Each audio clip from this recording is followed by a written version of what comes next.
राम राम सभी को। कल मैंने आपसे सवाल पूछा था कि शिवजी जी के कितने पुत्र हैं, जिसका आंसर दो लोगों ने बिल्कुल सही दिया, कविता भम्मूवानी जी ने और दूसरा निशा मेहंदी दत्ता जी ने। अगर हम शिव पुराण और कुछ पौराणिक ग्रंथों के अनुसार माने तो शिवजी और पार्वती जी के दो ही पुत्र हैं, कार्तिकेय जी और गणेश जी। लेकिन अगर हम अन्य पुराणों और मान्यताओं के अनुसार चले तो कुल मिला के शिवजी जी के 8 पुत्र हैं और इसके अलावा हनुमान जी को भी शिवजी जी का ही पुत्र माना जाता है। कुछ विशेष तांत्रिक और क्षेत्रीय ग्रंथों के अनुसार शिवजी जी के 2 और पुत्र हैं, जिसमें ऋषि श्रृंगी और एक पद रुद्र भी काउंट होते हैं। तो अब इन सबको हम डिटेल में समझते हैं। चूंकि शिवजी जी अजन्मे हैं, इसलिए वो पूरे ब्रह्मांड के पिता माने जाते हैं।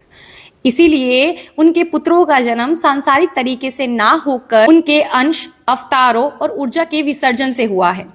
तो शुरुआत करते हैं कार्तिकेय जी से। कार्तिकेय जी, जिनका नाम स्कंद या मुरुगन भी है, ये शिवजी जी के सबसे बड़े पुत्र हैं। तारकासुर राक्षस के अत्याचारों से मुक्ति दिलाने के लिए शिवजी जी के तेज से इनका जन्म हुआ था।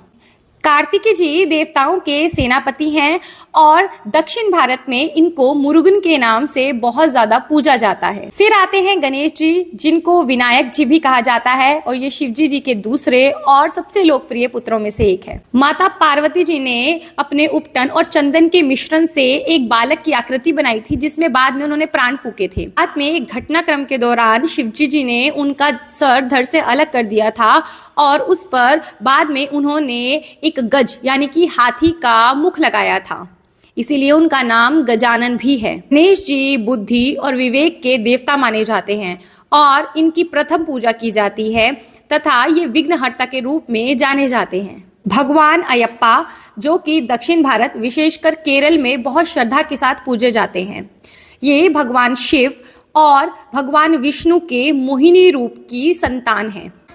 महिषी राक्षसी को ये वरदान था कि वो शिव और विष्णु के पुत्र के द्वारा ही मारी जा सकती है, इसीलिए भगवान अयप्पा का जन्म हुआ था। फिर आते हैं सुकेश, जो कि एक राक्षसी पुत्र थे, जिनको माता पार्वती और शंकर जी ने पुत्र के रूप में स्वीकार किया था और उन्हें वरदान दिया था कि वे अपना पूरा जीवन सदाचारी और धार्मिक होकर ही व्यतीत करेंगे।